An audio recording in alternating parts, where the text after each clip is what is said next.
Voilà, mes amis, un grand bonheur à nouveau de se retrouver avec, je peux vous appeler mon maître.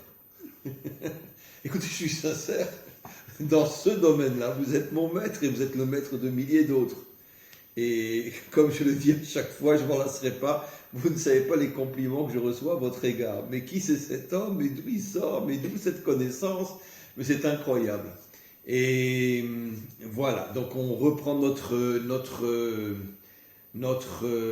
cours avec Monsieur Ababou. Et voilà, ben je lui laisse directement la parole pour qu'il présente le cours d'aujourd'hui. Voilà. Bien, je vais commencer par une toute petite citation qui m'est très chère. Honoré de Balzac, vous savez qui c'est, Honoré de Balzac. On a été à l'école en France. grand écrivain du 19e siècle. Voilà. Écrivait dans son roman Les illusions perdues, les illusions perdues, le monde des fantasmes, les illusions perdues. Il y a deux histoires. L'histoire officielle, mensongère, qui nous est enseignée, et l'histoire secrète, où se trouvent les causes véritables des événements. Une histoire honteuse.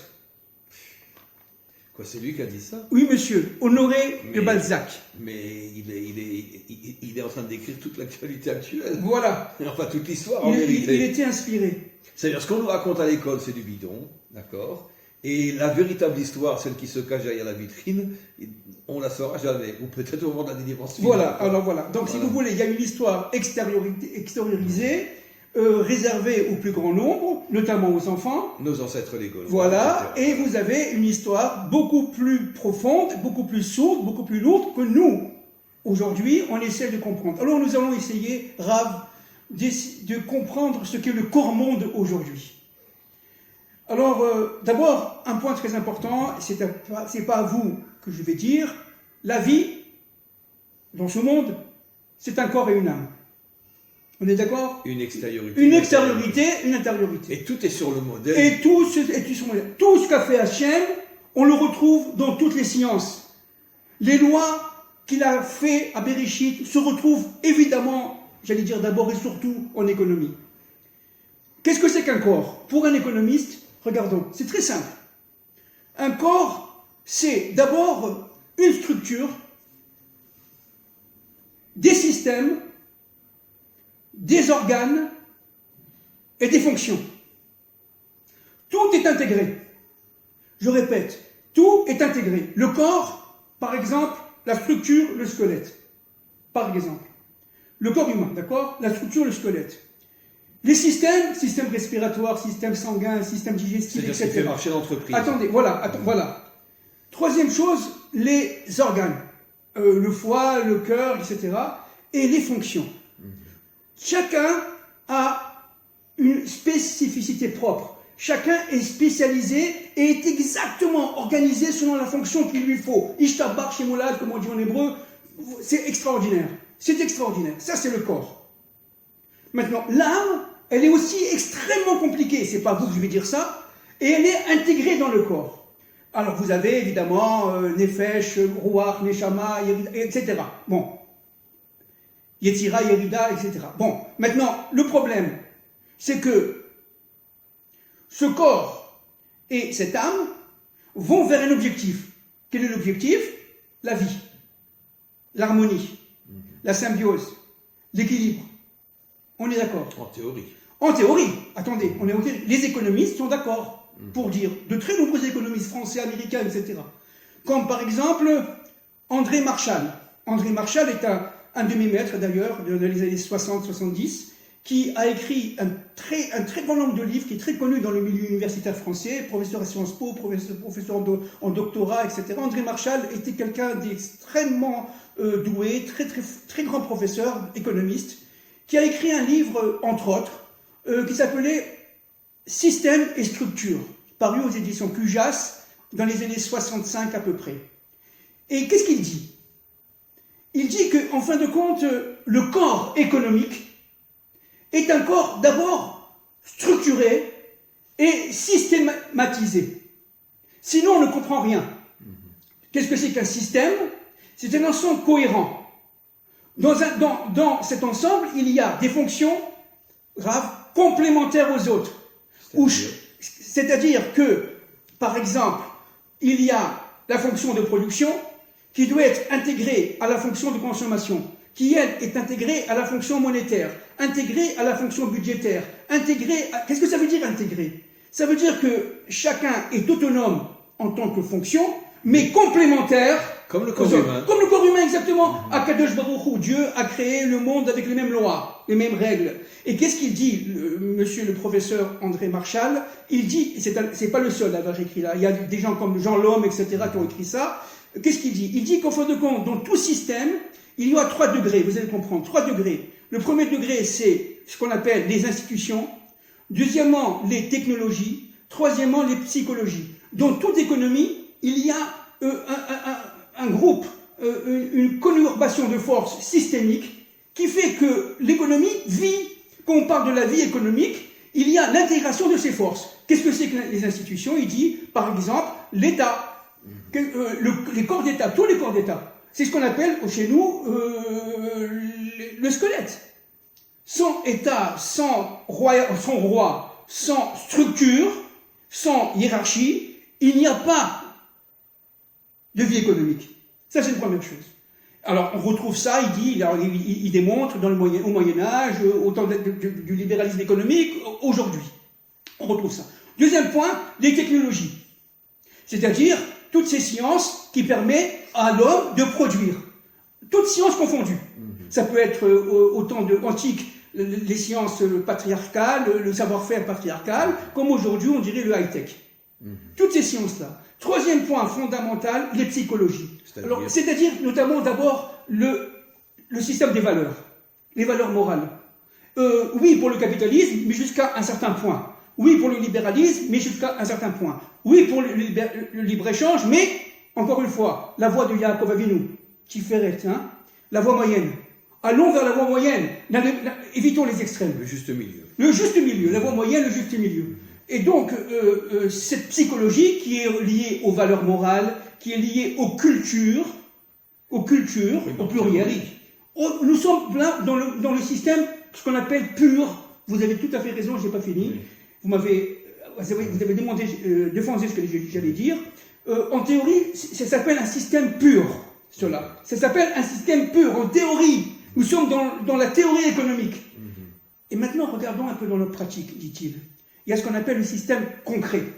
Le système concret, c'est lié directement, dit-il, au régime économique, le régime capitaliste, le régime social, le régime libéral. Vous comprenez? Alors vous avez donc, je répète, la structure, les systèmes. À l'intérieur, vous avez une conurbation de forces qui sont intégrées les unes par rapport aux autres. Et vous avez l'épine dorsale qui forme ce qu'on appelle le régime économique. D'accord? Le régime économique étant la concrétisation des systèmes. C'est pas compliqué, mais il faut bien comprendre, pour comprendre ce que c'est que le corps-monde, bien entendu. Donc, un système absolument harmonieux, divin. L'homme n'a fait que reproduire la volonté divine, en fait. L'homme est à l'image de Dieu. Voilà, l'homme est à l'image de Dieu. Tous les systèmes économiques sont en fait, lorsqu'ils sont purs, lorsqu'ils sont théorisés, à l'image de la volonté divine. Maintenant, ces forces-là, on agit, encore une fois, en douceur, de génération en génération, mais en profondeur. On l'a vu pendant tous les cours passés, n'est-ce pas? Ils ont cherché à déconnecter d'abord la structure. Des forces cachées qui veulent dominer l'économie. Nous sommes dans les forces impures, les forces du mal, les forces cachées qui veulent dominer tout ça, qui veulent remplacer Dieu, Alors pour cela, qu'est-ce qu'ils font? Ils vont essayer de créer un corps-monde, on y est aujourd'hui, mais complètement artificiel, c'est-à-dire complètement déstructuré par rapport au corps-monde initial qu'on vient de citer, et surtout à l'envers. À l'envers. C'est pour ça que nous sommes dans un monde à l'envers. À l'envers, c'est-à-dire qu'en fin de compte, tout est pour le bien, selon Dieu, mais pour eux, tout est pour le mal. Les forces du bien sont des forces de construction, mais pour eux, les forces du mal sont des forces de destruction. Ils veulent dominer en détruisant. Et ils créent un être, ce qu'on appelle aujourd'hui le corps-monde, avec les mêmes attributs que le corps systémique qui a été décrit très rapidement tout à l'heure, mais selon leur propre intérêt, leur propre volonté. Une volonté qui est une volonté, j'allais dire, méchante, haineuse, destructrice. C'est fou. Je me demande souvent, Rav, et je sais, je connais la réponse, mais je ne la dis pas ici, si ce sont des êtres humains. S'ils descendent vraiment des Bnei Adam. Parce que je sais, moi aussi, je sais, je suis votre élève, je sais ce que vous pensez, et vous avez raison, c'est écrit dans le Zohar, d'accord? Mais il n'empêche que, en tant qu'économiste, je me dis, attends, mais c'est monstrueux ce corps monde qui est en train de se créer. De quoi est-il composé? Il est composé d'abord de ce qu'on appelle d'un ordre, un nouvel ordre mondial, si vous voulez, qui est extrêmement similaire à l'ordre mondial voulu par Dieu, mais inversé.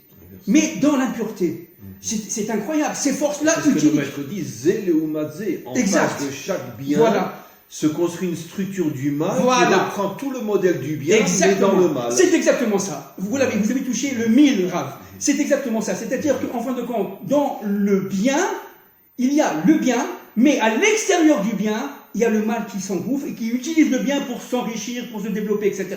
Et qui crée un modèle qui est, en fin de compte, le sosie, mais inversé, des forces du bien.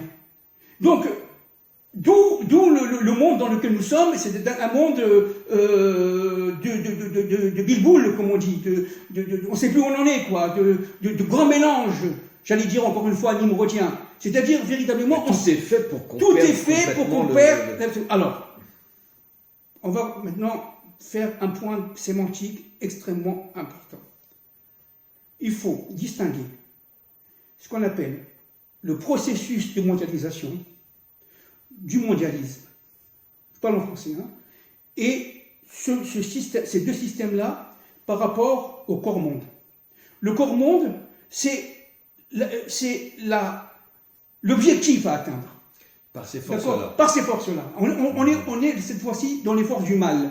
D'accord? On est dans les forces du mal. On est dans le régime concret, comme dirait André Marshall. On n'est plus dans le régime pur, abstrait. On est dans le concret. Et dans le concret, qu'est-ce qu'on voit? On voit d'abord l'attribut, l'objectif par son attribut, c'est le corps-monde. Créer un corps, comme le corps humain, monde, avec une âme qui est une âme, j'allais dire... satanique, voilà, je vais pas oser le dire. Une âme satanique qui veut carrément confisquer le pouvoir à Dieu et qui veut tout simplement l'éjecter de son histoire. Vous savez, c'est Nimrod. C'est Nimrod, ça c'est une première chose. Et le mondialisme, c'est cette âme qu'on appelle la pensée unique qui permet au corps, j'allais dire pourri, d'intégrer cette âme, j'allais dire, haineuse, pourrie. Vous comprenez? Mélangeons pas. Qu'est-ce que c'est que la mondialisation? C'est tout ce qu'on a dit en très très synthétique, bien entendu, en quelques secondes, quelques minutes. Il faut des milliers d'heures pour ça. Mais en quelques minutes, tout ce qu'on a dit les cours derniers. L'historicité, l'évolution économique de l'histoire, où progressivement on va utiliser la demande, utiliser l'offre, on va prendre carrément le pouvoir de l'État, on va secondariser l'État, on va créer quelque part, par l'intermédiaire de la monnaie unique européenne, une monnaie unique bientôt, très bientôt d'ailleurs, mondiale. On va créer un univers mondialisé qui n'a plus rien à voir, mais plus rien à voir avec l'international, avec la multinationalisation des firmes, etc. Voilà, ce qui n'a plus rien à voir avec les 70 peuples créés par Dieu au temps de Nimrod. Les familles de la terre, qui sont devenues à cette époque-là les 70 peuples, aujourd'hui sont tout simplement balayées du courant de l'histoire. Et cette force-là, qui est cette force implacable, redoutable, silencieuse, rusée comme le serpent et silencieuse comme le serpent, est sur le point d'aboutir. Pourquoi? Parce que, tout simplement, il a confisqué tous les pouvoirs. Le pouvoir de l'information est confisqué. Et ils ont investi, bon bref, vous savez mieux que moi, dans les principaux médias, etc., etc. Bon, je ne donne pas de nom, mais évidemment, tout le monde sait ça. Ils ont investi aussi dans, carrément, les technologies. Toutes les technologies de pointe sont à leur disposition. Vous savez comment ils font, hein? Et dans la médecine. Et bien sûr, vous savez comment ils font. Pour pouvoir dominer Ils notre organisent, corps. regardez comment ils font. Ils sont très forts. Ils prennent les meilleurs ingénieurs, les meilleurs diplômés, les meilleurs docteurs, les meilleurs médecins, les meilleurs, vraiment les meilleurs. Ils leur donnent une somme extraordinairement forte en disant oh, waouh, 50 000 $ par mois, waouh, qu'est-ce qui m'arrive là? Ils vont les utiliser pendant quelques mois, quelques années, et une fois qu'ils voient que la baisse de la productivité baisse, que la courbe de la productivité, ils les jettent, ils prennent un autre jeune. C'est ça la politique. Vous savez, les économistes disent qu'en fin de compte, le temps réel de travail, aujourd'hui, au XXIe siècle, chez l'homme, normal, disons le moyen, il est de 6 ans. 6 ans. C'est-à-dire, c'est vrai qu'on travaille 35 ans, 30 heures, ou 33 heures, ou 35 heures, plus que vous voulez, 40 heures, ou 60 heures. Mais en fin de compte, le temps véritablement productif, il n'est que de 6 ans. Ils le savent. Sur toute une vie. Sur toute une vie. Ils le savent. Dans une journée de travail, vous avez 8 heures, par exemple, vous commencez à Paris, je prends l'exemple de Paris, de 8 heures à 4 heures, vous avez les 2 premières heures, c'est pas productif du tout pour le chef d'entreprise, parce qu'on est encore endormi, on a fait 2 heures de transport, tout ce que vous voulez. De 10 heures à midi, c'est très productif, c'est là de 2 heures. Après, de midi à 2 heures, on a faim, on va manger, et après, on a sommeil. C'est-à-dire qu'en fin de compte, d'une manière générale, n'est-ce pas, j'exagère, mais pas beaucoup, parce que beaucoup d'études ont été faites, le temps de travail sur 8 heures, c'est de 2 heures. Alors pourquoi on garde les gens de 8 heures? C'est le grand débat. Alors Pourquoi on garde les gens de 8 heures? Pour les enfermer, tout simplement, en Égypte. Pour les mettre dans un cadre où ils sont contrôlés. Alors qu'en fait, économiquement parlant, intrinsèquement parlant, 2 heures suffisent. Et là, multiplier 2 heures par jour, ça va faire 6 ans, 6, 7 ans, 10 ans maximum d'une vie. Tout le reste, c'est rien. Imaginez-vous le temps perdu. Imaginez-vous au temps du Mashiach ben David, le temps qu'auront les gens pour pouvoir étudier la Torah et comprendre un peu ce qui se passe.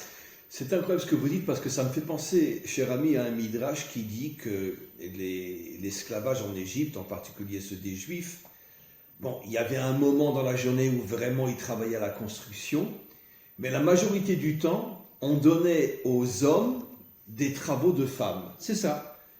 Et les commentaires expliquent, parce qu'en vérité, il n'y avait pas du travail pour toute la journée, mais pour les occuper, bon, c'est une manière de parler, une métaphore. Une métaphore. Voilà. Mais pour les occuper et qu'ils ne s'échappent pas et qu'ils restent des esclaves, on leur donnait à C'est coudre ça. ou voilà, exactement. Voilà, exactement. Et c'est exactement ce que vous dites. Exactement. Un midrash qui vient de 2000 ans. Ben voilà, c'est exactement ça. C'est ce qu'on vit aujourd'hui, mais on vit cela depuis au moins 60, 100 ans même. Donc, sans en avoir conscience. Et le pire, c'est qu'on est content d'avoir son salaire à la fin du mois, qui est un salaire qui ne correspond pas du tout au travail réel produit. Une petite objection, mais par exemple un dentiste, et lui, chaque nouveau client, il doit se remettre au travail, donc oui, il travaille. Il travaille, mais dans l'exemple que j'ai donné, c'est l'exemple de l'homme dans l'entreprise. Des entreprises, ok. De l'homme dans l'entreprise. Maintenant, il y a évidemment plusieurs définitions du travail. Il y a, vous savez, du travail indépendant, le travail précaire, etc. Vous parlez des grosses entreprises. Maintenant, le dentiste qui est vraiment concentré dans son travail parce qu'il fait des choses plus ou moins mécaniques, plus ou moins automatiques, il fait 100 fois les mêmes choses, il fait ce qu'il a appris dans les livres. Et il pense à autre chose. C'est-à-dire qu'en fin de compte, sauf s'il y a un problème, c'est un problème, là, il va prendre le téléphone et va demander l'avis de son confrère. Mais d'une manière générale, on croit qu'il est concentré. Il est ailleurs, comme nous, malheureusement, dans la prière. Qu'est-ce qu'on dit dans la prière? On dit, concentre-toi le premier pasouk, et les Chachamim me disent, si tu ne peux pas concentrer le premier, alors ça c'est le Rabbi Ovadia, c'est le Barara, il dit, dans ces cas-là, tu as le mot d'Ihim pour te concentrer. Parce qu'on sait très bien que le cerveau, il va dans tous les sens, la pensée va dans tous les sens. Donc, résultat... C'est ce que dit le verset. Ils m'honorent avec leur bouche, mais pas avec leur cœur. Voilà. Alors, résultat. On revient maintenant en économie. Au niveau économique, qu'est-ce qui se passe? Il se passe qu'il y a eu la dépersonnalisation du travail. Il y a eu la dépersonnalisation de l'être humain qui est devenu une chose aujourd'hui. Pourquoi? Parce qu'il est désinformé. Il n'est plus dans la communication. On fait une distinction entre l'information, Rav, et la communication. Je suis informé lorsque je reçois des informations qui me permettent à moi de m'élever, de comprendre quelque chose sérieusement de mon travail intérieur. Et Et cette information devient communication lorsqu'il y a discours. Regardez le Talmud, la Gemara, d'accord, je suis d'accord, je suis pas d'accord, les rabbinim, ils sont d'accord entre eux, etc. Et ça, c'est très productif, et c'est comme ça que Dieu veut que le monde s'accomplisse. Mais c'est pas comme ça aujourd'hui. Mais c'est pas comme ça aujourd'hui. Qu'est-ce qu'on fait aujourd'hui? Plus personne ne sait rien. Plus personne ne sait rien. Et puis surtout, il y a une pensée qu'on appelle cette pensée unique, et cette âme de ce corps inversé, ce corps, j'allais dire, pourri, qui fait que véritablement, chacun voit ce que voit l'autre, sans mettre sur cette observation son propre être intérieur. On n'a plus d'être intérieur. On est toute extériorité. Mais attends, mais c'est très grave. Pourquoi? On est devenu une chose. Où est l'interaction entre l'homme et l'âme, entre le corps et l'âme? Mais qu'est-ce que c'est que la vie? La vie, c'est la non-capacité, c'est la capacité de comprendre, d'être libre. Qu'est-ce que c'est que la liberté chez nous, dans la Torah? C'est quoi? C'est de mettre Dieu dans sa vie tout le temps. De dire, attends, mais tout est organisé par Hachem, tout est magnifique. De ne pas être un mouton. Alors, on cherche à nous moutoniser, si vous voulez. On cherche à nous moutoniser. C'est pour ça que pour sortir d'Égypte, sortir du système, il fallait tuer le mouton. Voilà, vous avez compris. Il fallait tuer le mouton. Et seulement celui qui est capable de tuer le mouton sort. Pourquoi? Parce qu'il faut être très fort de quitter Neuilly, quitter Brooklyn, ou quitter sa maison et son truc pour venir dans le désert. Mais attends, qu'est-ce que c'est ça, boucher? Tu te rends compte que tu me demandes? Et qu'est-ce que voulait Dieu? Qu'on prenne les dollars, le mouton d'aujourd'hui, le Dieu d'aujourd'hui, qu'on fasse des tas, n'est-ce pas? Et qu'on les brûle carrément. Où? À Washington, à New York, carrément. Voilà. Tout ce que j'ai accumulé, je jette. Je suis Hachem. Mais c'est exactement ce que ne veut pas le monde inversé. Qu'est-ce qu'il veut le monde inversé? Qu'on cherche l'argent, qu'on a le profit pour le profit, la pensée unique, quoi? Qu'on est désinformé tout le temps, de manière à ce qu'on croit qu'il n'y a qu'une seule information, celle de Paro, celle de Pharaon, qui vient d'ailleurs, qui vient des forces qui sont inversées en nous, vous comprenez? Parce qu'en fin de compte, on est tous, plus ou moins, liés au serpent, bien entendu. On a tous le Yetzer Hara, le plaisir et les désirs et l'argent et la matière. On est dans un monde de matière. Le culte de l'ego. Le culte, voilà, bravo, vous êtes formidable. Vous êtes formidable. Le culte de l'ego.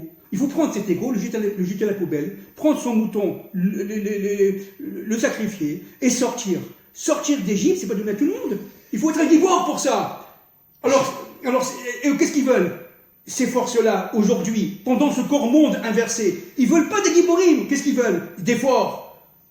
Des Narshon Ben Aminadav. Qu'est-ce qu'ils veulent? Ils veulent des moutons. Comme on dit. D'accord? Voilà. Je vais vous dire quelque chose que vous n'accepterez peut-être pas de répondre à la question, et je l'accepte d'avance. Mais dites-moi, cher ami, le laboratoire expérimental de toute cette pensée unique et pourrie et satanique, je pense que le laboratoire d'expérience, aujourd'hui plus que jamais, c'est ici en Israël. Avec 3 millions de moutons qui en quelques semaines vont se faire vacciner, que le monde entier nous traite de laboratoire d'expérience ou de cobaye d'expérience, et qu'ils se foutent de nous et vraiment nous traitent comme des... et pas de l'antisémitisme, hein. Je peux vous dire que, bon, vous le savez, je ne veux pas trop insister, mais j'ai des milliers d'élèves non juifs dans le monde, des milliers, et qui, avec beaucoup de respect, m'ont envoyé des centaines de mails pour me dire « Rav, mais qu'est-ce qui se passe? Vous nous avez toujours enseigné que le peuple juif devait être un modèle. Aujourd'hui, vous êtes devenu le peuple le plus ridicule. On a honte, on ne comprend pas, Rav, expliquez-moi. » Bon, alors, permettez-moi, Rav. Alors, apparemment, cette idéologie, c'est là où ça marche le mieux, apparemment, grâce à nos super dirigeants, c'est en Israël. Vous savez pourquoi? Parce qu'Israël, à la fin des temps de l'histoire, juste avant le Mashiach ben David, est un microcosme du monde. Il porte en lui toutes les forces qui existent dans le monde. Le bien et le mal. Le bien et le mal. Bravo. Et c'est-à-dire que véritablement... Je savais que vous alliez répondre ça, mais parce que c'est ce que je dis souvent dans mes cours. Le peuple juif est le laboratoire expérimental dans le bien. C'est un laboratoire. Exactement. C'est un laboratoire pour le bien et pour le mal. En fin de compte, si vous voulez comprendre qu'est-ce qui va se passer demain, regardez ce qui se passe en Israël. Si vous voulez comprendre qu'est-ce qui se passe avec l'humanité, regardez ce qui se passe chez le peuple hébreu de retour. Je ne parle pas du peuple juif qui est ailleurs, hein, de retour en Israël. D'accord? Si vous voulez comprendre qu'est-ce qui se passe au niveau du corps-monde, regardez comment ça se passe en Israël. Si vous voulez regarder les forces négatives, regardez ce qui se passe en Israël. Donc on peut comprendre clairement qu'il y a eu un accord secret entre nos dirigeants et les compagnies pharmaceutiques pour dire c'est vous qui allez devenir le laboratoire expérimental du monde entier. Et ça marche drôlement bien. Et pourquoi Dieu demande aux Juifs de tuer le mouton avant de sortir d'Égypte? Parce qu'il semblerait que dans le défaut du Juif, il est très mouton. Et pourquoi? Parce qu'il a son côté inverse, qui est Gibor. Et c'est toujours Zélo. Voilà. Le mauvais penchant est à l'extrême opposé du bon penchant. Voilà. Dans le bon penchant, on est le roi David. Voilà. Mais dans le mauvais penchant, on est un mouton. On est un Égyptien. Voilà. On est un Égyptien. Alors, donc, maintenant, et qu'est-ce que c'est que Mashiach ben David? C'est l'inforou, c'est le pourim de l'histoire, c'est l'universalité, mais avec Dieu. C'est-à-dire, c'est ça, c'est les forces d'Esther. Un jour, on en parlera. C'est-à-dire, l'inforou, Esther va venir à la fin des temps de l'histoire, habillée en reine, et inverser l'ordre des choses. On va rester comme ça. Parce qu'il y a le Purim de l'universel qui s'annonce, le Pessah de l'universel, le Pâques, je parle pour les non-juifs, le Pâques de l'universel qui s'annonce. C'est-à-dire la sortie de l'esclavage pour l'humanité tout entière. Exact. Le but, c'est pas... Écoutez, nous sommes un peuple qui est intermédiaire entre la volonté suprême et les nations. Nous sommes les nations en petit. Nous avons tout ce qui se passe. 70 nefesh de Yaakov par rapport aux 70 peuples. Voilà. Donc, maintenant, on revient un peu à ce microcosme qui s'appelle le corps-monde, ce macrocosme qui s'appelle le corps-monde. Eh bien, dont Israël, le microcosme. Dont Israël est le microcosme. Bravo. Et encore une fois, c'est la volonté de Dieu. Attention, vous comprenez? C'est-à-dire qu'un jour, il faudra expliquer, il est où Dieu là-dedans? Il est partout. Et il faut comprendre tout ça. Il y a un plan derrière secret. Et ce plan secret, Abraham Avinu l'avait compris. Il avait vu. Vous comprenez? Il avait vu depuis, ça vient de Noach et devient de Seth et Adam Arishon. Si Adam Arishon n'a pas eu de femme pendant 130 ans, il est bon, bref, on ne rentre pas parce que ce n'est pas un cours de Torah uniquement, c'est un cours d'économie avec la Torah. Oui, mais de là, le Zohar dit, c'est de là l'origine de tous les démons qui ont pris une forme humaine et qui dirigent le monde. Voilà. C'est entre guillemets force égyptienne. Vous voyez? Et ce qui est très important, c'est qu'aujourd'hui, le monde, il est où? Il est en Égypte. Égypte, Mitzraïm, le monde est limite. Il est limité. Qui nous oppresse. Mitzraïm, ça veut dire l'oppression. Vous savez que Tsar, c'est un des noms secrets du diable, du Satan? Oui, bien sûr. Vous le savez. C'est dans le Talmud. Je sais bien que vous le savez, mais je parle pour le plus grand nombre. Un des noms de Tsar, de Satan, c'est Tsar. Qui veut dire l'oppression. Qui veut dire l'oppression, la limite. La limite. Il y a la limite d'en bas, que veut faire ce corps-monde, et la limite d'en haut, que veut faire Dieu. Parce que Dieu dit, attends, n'exagère pas, il y a des halachot. Il y a toutes les halachot, d'accord? Ne va pas dans tous les sens, s'il te plaît. Pour vous, Israël, il y a la cacheroute, etc. Mais les autres, du côté satanique, on est tous libres, soi-disant. Mais fais ce que tu veux, kiffe la vie, rigole. Si tu veux gagner de l'argent, allez, la pensée unique. La pensée unique aujourd'hui, qu'est-ce que c'est? C'est 5 choses. C'est 1. Il y a une force psychologique qui pénètre les consciences de manière à dépersonnaliser l'homme. Cette force psychologique, elle utilise les médias. Premièrement, l'organisation médiatique aujourd'hui du monde entier, nous sommes dans la mondialisation, du monde entier, n'est-ce pas? Ça s'appelle le mondialisme, est organisé par quelques-uns de manière à faire de l'homme un mouton. Ça, c'est une première chose. Deuxième chose, ceux qui sont capables de s'en sortir vont chercher le profit à court terme. Le profit à court terme, deuxième chose. C'est-à-dire, véritablement, tu es libre. Si tu veux détruire, détruis. Mais avec ruse. Selon des normes cachées. Mais détruis. Ce qui t'intéresse, quoi? C'est gagner 100 000 $ par jour. Vas-y. D'accord? Le monde américain, si vous voulez. Mais, tout de suite. Il n'y a plus de traçabilité. Il n'y a plus de stratégie. Il n'y a plus de je vais gagner de l'argent pour distribuer aux pauvres. Je vais gagner de l'argent parce que je veux faire produire pour l'humanité, comme dirait Adam Smith, David Ricardo, les puristes, les économistes. Quelqu'un comme Adam Smith, dans son livre La division, paru en 1776, n'est-ce pas? Le livre est très connu, n'est-ce pas? qu'est-ce qu'il dit en un mot? Il dit, mais attends, la propriété privée des moyens de production est naturelle. Le fait d'avoir un intérêt privé est naturel, mais il y a des limites. Et ces limites-là, elles sont fondamentales. Tu ne peux pas tout faire quand tu veux, où tu veux. Tu ne peux pas utiliser les petits pour t'enrichir. Tu dois aider les petits. Et aujourd'hui, c'est tout le contraire. Voilà, aujourd'hui, c'est ça, c'est la pensée unique. Ouais. Troisième point de la pensée unique fondamentale, l'utilisation des systèmes financiers, la bourse, etc., au propre intérêt de quelques-uns. C'est-à-dire qu'en fin de compte, on va créer un espace technologique, un espace économique, un espace monétaire qui fait qu'en fin de compte, ces forces cachées, secrètes du serpent vont bénéficier à 90% de tout ce qui est produit dans le monde. Bien sûr. D'accord? Ça, c'est quatrième point de la pensée unique et qui me paraît complètement fondamental, la fin des nations. Les nations sont complètement dépassées. C'est l'une des premières lois que Biden a votées, voilà. C'est le retour de tous les émigrés en Amérique. Et la destruction de l'identité américaine. Voilà. Et le cinquième point, la destruction des identités nationales, notamment le multiculturalisme, n'est-ce pas? Comme ça, l'homme ne sait plus qui il est, d'où il vient et où il va. Voilà. Le français n'est plus français, l'allemand n'est plus allemand, l'anglais n'est plus anglais, l'israélien n'est plus israélien, on sait plus où on est. Les deux premières lois que Biden a votées, c'est donc l'ouverture au niveau des frontières à tous les immigrés du monde entier, et en particulier de l'islam. Et autre chose que maintenant, à l'armée, peuvent nouveau rentrer tous ceux qui sont hommes devenus femmes ou femmes devenues hommes. C'est ça, il n'y a plus de limite. Ça veut dire la destruction de l'être humain. Voilà, il n'y a plus de limite. Il n'y a plus de limite.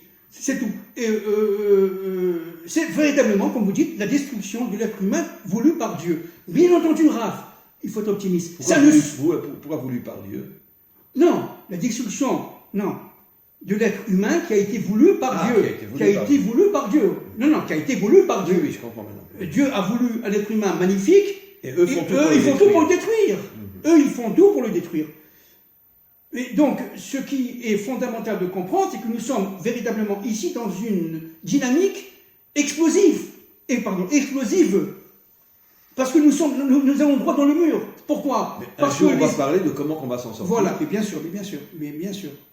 On a les clés grâce à la Torah de la délivrance. Grâce à la Torah de la délivrance. Et pour cela, il faut être à Jérusalem, il faut être en Israël.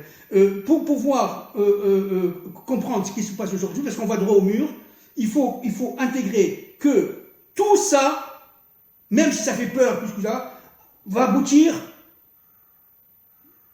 au Mashiach ben David. C'est-à-dire pour le bien. Tout ça est pour le bien. Donc il faut avoir un message, certes aujourd'hui pessimiste, c'est vrai, la situation est grave, très grave, elle est complètement déstructurée et déstructurante.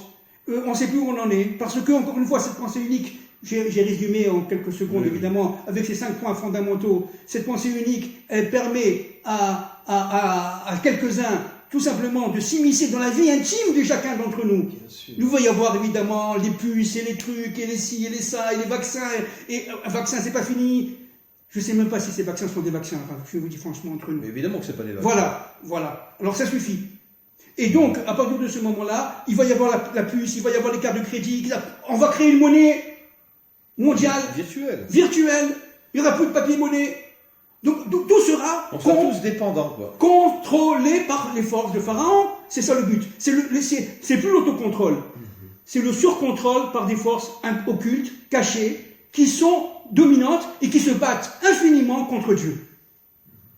Voilà. Et j'oserais presque dire, et je ne me trompe pas, que très prochainement, dans toute construction d'appartements, d'immeubles, de maisons, ils vont insérer dans la pierre des écoutes qui font que de toute façon, on est surveillé du matin au soir. Ah oui, c'est possible. C'est pas possible. C'est sûr et certain. On y va dans droit. Les voitures, dans tout. On y va droit. Mais Rav, nous, on est hébreux, on est juifs, on descend d'Abraham et de Jacob, on est optimiste. Ça ne se fera pas. Dieu va intervenir. Vous savez, pas plus tard que hier soir, dans un cours en hébreu, j'ai expliqué que la grande puissance d'Hachem, c'est d'être capable de se cacher à l'intérieur du mal, c'est ça, et de manipuler le mal pour arriver au bien, la vérité, sans que les méchants le savent. Exactement. La vérité, c'est qu'ils sont manipulés par Dieu, ils ne le savent pas. Voilà, exactement. Vous comprenez? encore une fois, j'adore cette expression, Yitzhak. Yitzhak, il rira. C'est une grande comédie. Terrible, dramatique. Il rira. Dramatique. Azimalet Voilà. Pinou. Voilà. En ce jour, Voilà. notre bouche se remplira Voilà. de rire. De rire. De rire sur qui? Voilà. Sur toutes ces crapules Ces qui ont crapules. cru qu'elles allaient nous Voilà. manipuler. Voilà. Et elles ont été manipulées Elles ont par été menées Hachem. par Hachem. Voilà. Qui est le maître de toutes choses? Si Hachem, il est où? Où les vados? Poil des borottes. Bon, je peux pas parler en hébreu. Il est seul, il est unique. Il est le maître de l'histoire. Il n'y a pas de royauté en dehors de lui. Résultat, le corps monde aujourd'hui qui est infecté, qui est désorganisé, qui est sournois, qui est rusé, qui existe, mais qui est voué à l'échec. Bien Il est sûr. voué à l'échec. Comme toutes les civilisations qui ont disparu. Bien sûr, Se sont écroulées. bien sûr. Elles se sont écroulées au moment où elles pensaient que ça y est, elles détenaient le monde Voilà. entier. Au moment où le serpent croit avoir pris la place de Dieu, Akadosh Baruch Hu, il intervient. Et à partir de ce moment-là, on va faire Waouh! C'est énorme. C'est le Mashiach Ben David. Donc chacun doit être à sa place. À ce moment-là, chacun doit avoir fait tchouva, une vraie tchouva, n'est-ce pas? C'est-à-dire savoir qu'il est à l'intérieur. Parce que la tchouva, c'est l'intégrité de l'être extérieur et l'intérieur ensemble. Et ça, c'est fondamental. Donc l'économie, aujourd'hui, elle est désœuvrée, elle est manipulée, elle est déstructurée, mais elle est aussi déstructurante. Parce que une économie comme ça, on ne s'y retrouve plus, on ne sait plus où on en est. Aujourd'hui, il y a un petit jeune qui veut monter une entreprise, une PME, mais attends, il commence à investir 100 000 shekels, 100 000 euros ou 100 000 dollars, et tout de suite après, confinement, on s'arrête. Mais attends, mais j'ai investi, j'ai un prêt, tout s'écroule. Il n'y a plus de clients pendant 1 mois, 2 mois, 3 mois. Le bonhomme, il a la faillite. Mais c'est un malheureux. C'est-à-dire véritablement, mais qu'est-ce qu'on cherche? On cherche à détruire toute velléité économique. Pour que les grands trusts récupèrent tout. Voilà, pour qu'on se retourne par informatique, par Internet, à acheter dans ces maisons-là, dans ces chambres, dans ces entreprises-là, qui fait que véritablement, on n'a plus besoin de la PME. C'est ça le but. Alors le petit jeune, le petit dentiste, ou même aujourd'hui le médecin, vous comprenez, qui a son cabinet, etc., mais qui est moral, qui n'est pas dans ce jeu-là, eh bien il ne peut pas tenir. Il ne pourra pas tenir. Ou tu es avec moi, dit Paro, ou bien je te casse. Mais Dieu dit, attention, ceux qui n'ont pas accepté ce système, ce sont mes fidèles. Venez, vous m'intéressez. Et finalement, c'est toi qui vas s'écrouler. Voilà. C'est toute l'histoire de la sortie d'Égypte. Toute Voilà. l'Égypte s'est écroulée. Mais voilà. Nous sommes dans les plaies là. Mais malheureusement, il faut quand même dire que seulement 1/5 des Voilà. Juifs ont eu le courage Voilà. de se révolter contre le Voilà. système. Voilà. 80% sont restés, ont disparu dans le Eh système. ben, c'est tout le problème. C'est tout le problème d'aujourd'hui. C'est toujours une minorité qui arrive à avoir cette force. Voilà. C'est toujours La majorité n'a pas le courage. C'est ça. C'est ça.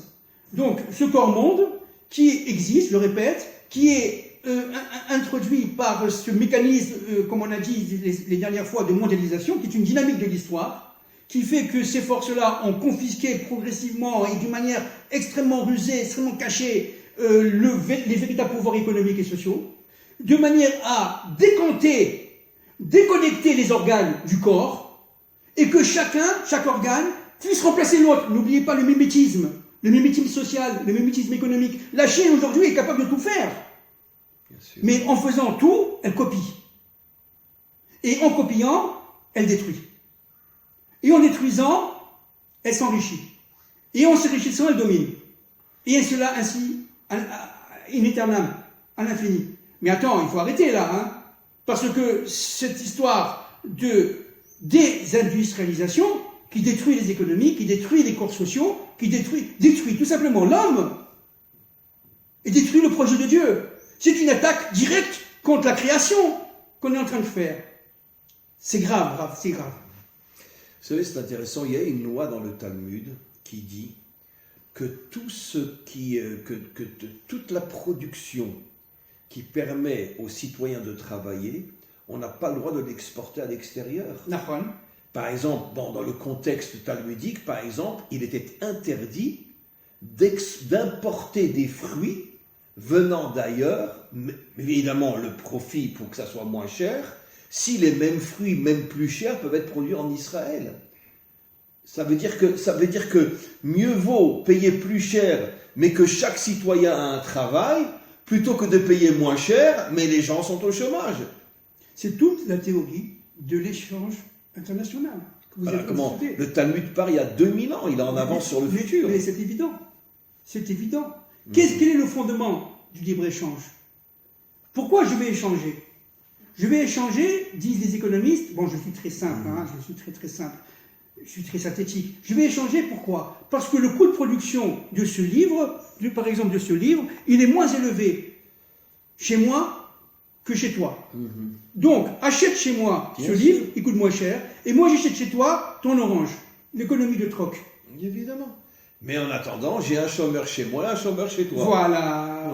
Que dit Israël? Attention, c'est dangereux. Pourquoi? Parce qu'il va y avoir des chômeurs chez toi. Vaut mieux Que dit le Talmud, pas Israël d'aujourd'hui. Oui, bien sûr. Parce que même les plus grosses compagnies d'Israël se sont fait racheter par les Chinois. Mais bien Teva, sûr. etc. Mais bien sûr, encore une fois, Israël est un microcosme du monde aujourd'hui, Raph. Mais Du mauvais monde.